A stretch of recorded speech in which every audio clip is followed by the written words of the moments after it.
El Señor esté con ustedes. Y con tu espíritu. Lectura del Santo Evangelio según San Mateo. Gloria a ti, Señor. En aquel tiempo dijo Jesús a sus discípulos: Vosotros oíd lo que significa la parábola del sembrador. Si uno escucha la palabra del reino sin entenderla, viene el maligno y roba lo sembrado en su corazón. Esto significa lo sembrado al borde del camino. Lo sembrado en terreno pedregoso significa el que escucha la palabra y la acepta enseguida con alegría, pero no tiene raíces, es inconstante, y en cuanto viene una dificultad o persecución por la palabra, sucumbe. Lo sembrado entre zarzas significa el que escucha la palabra, pero los afanes de la vida y la seducción de las riquezas la ahogan y se queda estéril.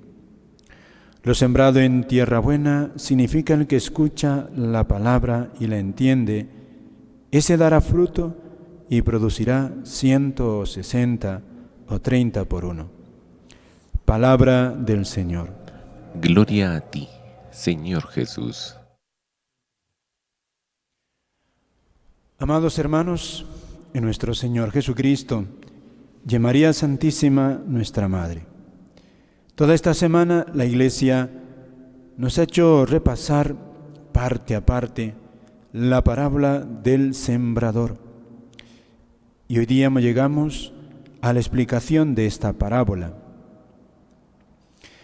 Y Jesús dice que la semilla es la palabra, en este caso, en esta parábola. Si uno escucha, ahí está la clave. El que escucha la palabra, dice, eso, la semilla que cae en terreno bueno. El que escucha y la entiende. Son dos actos distintos, el que escucha y entiende. Recordemos que este escuchar y entender no es solamente un acto humano. Está hablando Jesús del acto de la fe, se lo acoge con fe. Y lo acoge con fe, lo que dice la Biblia, con la fe, obediencia, la obediencia de la fe. Es decir, lo acoge de tal manera que luego se deja guiar por esa palabra. Su vida camina sobre esa palabra. Eso es escuchar y acoger la palabra. Por eso, queridos hermanos, esta parábola, al hablar de la palabra, nos está recordando aquí todo el Evangelio. ¿Por qué? ¿Quién es la palabra? Recordemos las primeras páginas del evangelista San Juan. Y la palabra se hizo carne. Jesucristo es todo Él la palabra del Padre. Este es mi Hijo, escuchadlo. Por eso aquí, en esta parábola, Jesús nuevamente nos está hablando que todo su mensaje es para ser acogido.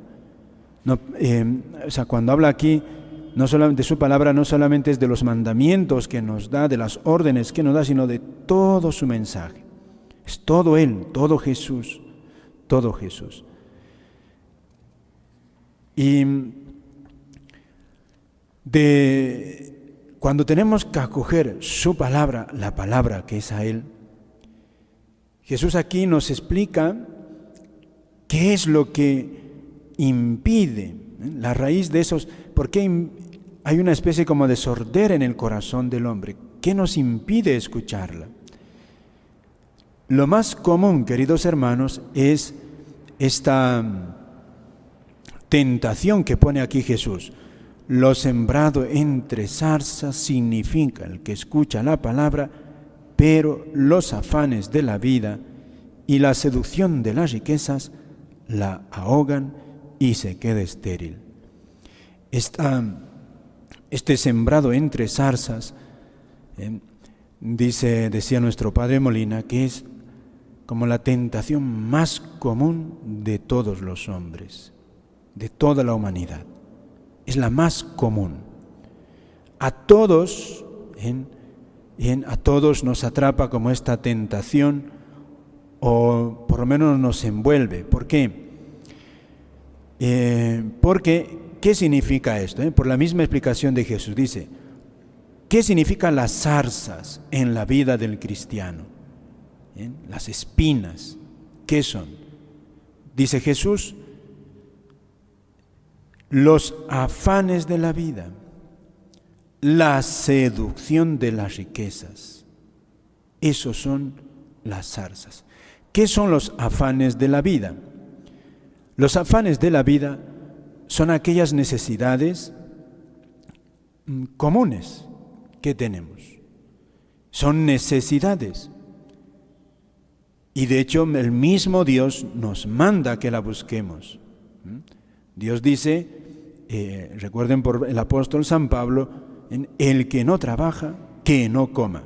Sentencia realmente muy impactante, y donde nos recuerda que el cristiano tiene que ser una persona trabajadora. No puede ser perezosa, y Dios le manda estar ocupado. Lo mismo que en el libro del Génesis, Dios le manda, creced y multiplicaos, pero también dice, labrar, trabajar la tierra, transformarla, está en su deber. Los afanes de la vida, los hijos, una familia con hijos, creced y multiplicaos. Dios manda, es un mandamiento. Y unos papás no, naturalmente aman a sus hijos, esto está en su naturaleza. Y porque ama a sus hijos, normalmente entonces tiene ganas de trabajar. Y uno que piensa en una familia, entonces le brota el entusiasmo de poder conseguir unas metas para dar un bienestar a sus hijos. Y ya desde jóvenes, entonces empieza uno a preparar para tener una buena colocación. Afanes de la vida, comer, trabajar, estudiar, tener casa, mejor casa, una vida, tener salud y buena salud. Dios también nos dice no matarás, y de hecho pues en ese no matarás nos manda cuidar la salud, tener un cuidado prudente, no te puedes exponer porque sí, ¿no? Y entonces, ¿qué nos dice con esto Jesús? Que a veces esas necesidades son como pinchazos, ¿no? Como las espinas que pinchan y duele tanto, o sea, es grande la necesidad de la salud, trabajo, estudios, comida, alimentación, hijos, casa, que muchas veces estos afanes de la vida, mejor, no muchas veces, dice Jesús aquí, los afanes de la vida sí hacen estéril la palabra de Dios.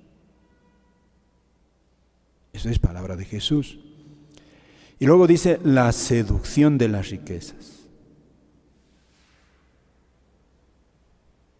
Esta es una palabra realmente maravillosa.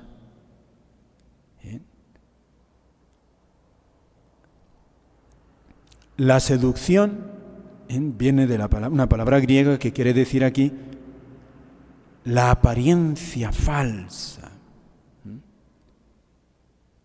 Eso es propio de una seducción. Una persona que con engaños hace caer a otra persona incauta. Esa es la seducción. Jesús personifica así la riqueza. Fíjense que Dios nos manda a trabajar, pero aquí ya es un paso más. No solamente es la necesidad que tenemos en la vida, sino aquí el tener más y más. y gozar de más.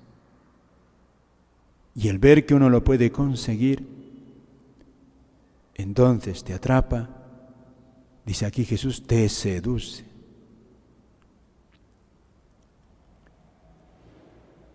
Y entonces ya impide que escuchemos la palabra. ¡Qué peligro! Aquel que estudia y quiere estudiar más. Aquel que trabaja y quiere trabajar de más. Aquel que tiene bienes suficientes y quiere tener más y más para darse goces todos los sabidos y por haber.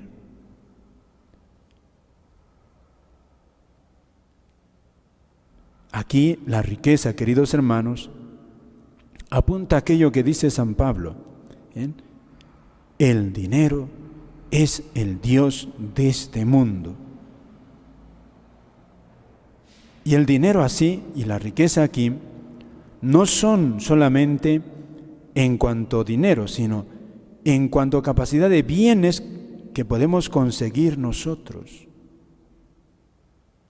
Por eso aquí está también la fama, la tentación que tienen los famosos de querer cosechar aplausos, cosechar miradas, cosechar admiradores. Y esto en pequeño a nosotros también, de querer tener la estima de todos, atraer la mirada de todos, es el pecado de la vanidad. Querer más, porque de suyo, o sea, la estima, el aprecio de los demás y la fama, debemos buscarla, pero esto se hace desordenado. Se puede desordenar por esto mismo. Es una falta muy femenina, querer atrapar la mirada de todos, incluso desdiciendo de su grandeza, de la grandeza de la persona. El gozar de más.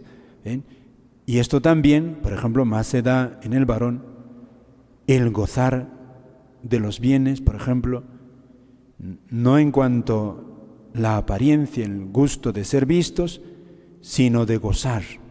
Y es el exceso en la comida, el exceso en la bebida, la borrachera.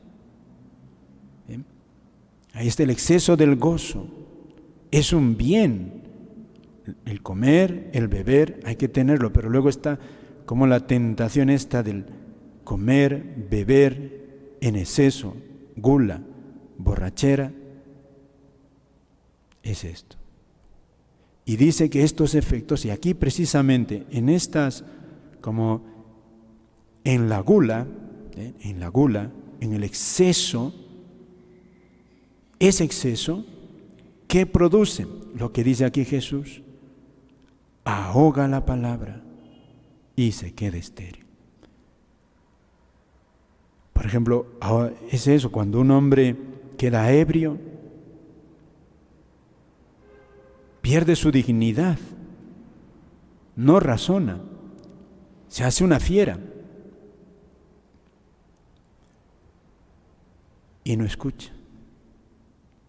Y esto si se repite es peligrosísimo porque endurece el corazón. Entonces así paralelamente todo lo demás, la vanidad, el excesivo apego a las riquezas, el querer acumular más. Por eso, fíjate, Dios manda que tengamos bienes, pero cuidado, dice Jesús, cuidado, que te puede atrapar. Por eso aquí el Señor lo que nos va a inculcar es la virtud de la templanza. La virtud de la templanza, una de las virtudes cardinales, que es como un regulador, regular, como una llave regular. Debo tener, pero sin que ese tener me domine a mí. Y esto, queridos hermanos, es muy sensato, porque es que nos damos cuenta, no podemos tener todo. Los bienes, dice San Ignacio de Loyola en los ejercicios espirituales, dice, primero la vida del cristiano se mira así, el hombre es creado para alabar, hacer reverencia y servir a Dios nuestro Señor. El hombre está hecho para Dios. Su meta es Dios finalmente en el cielo, y aquí su gran gloria es servir a ese único gran Señor, único bueno, el mejor. Y entonces dice, y los bienes temporales ha de usarlos tanto cuanto le ayuden a ir a ese bien supremo, para servir a Él, al mejor de los bienhechores, nuestro Padre. Por lo tanto, consecuencia, porque si mi meta es esa, he de usar los bienes tanto cuanto me ayuden. Y entonces dice él, he de estar indiferente a tener más o tener menos, en la medida que me ayuden a ir más. Si no me ayudan, ¿para qué? Eso se llama la templanza, regular. Pero es una tentación, queridos hermanos, que siempre la vamos a tener. Por eso requiere que siempre estemos revisando, haciendo un examen de conciencia. A ver, ¿me están dominando los bienes o yo estoy dominando los bienes? ¿Yo tengo bienes o los bienes me tienen a mí? Aquí está. Hay una expresión popular que se dice, ¿no? Se come para vivir. Se come para vivir. Comemos para vivir. Eso es el orden de la templanza. Comer con dignidad, algo que sea razonable. Se come para vivir, pero no se vive para comer. ¿Ven? Ahí está. Ese es el desorden. Dice San Pablo también eso. El vientre es para la comida.